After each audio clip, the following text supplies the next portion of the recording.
everyone, today we are going to check on 3 beginning colonies, and I'm still not knowing what species they are, but these ones will be mostly interesting for beginners.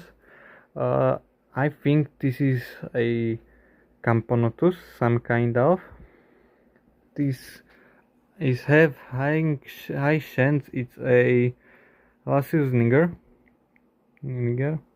or something like that. It's in Latin, so yeah. And I don't know what species is this.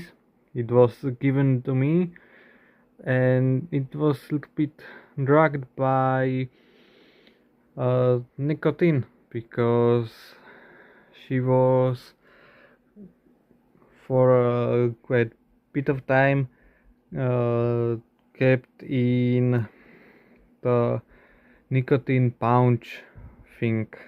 So yeah, I hope she will be well. So thank you for watching. See you next time. Bye.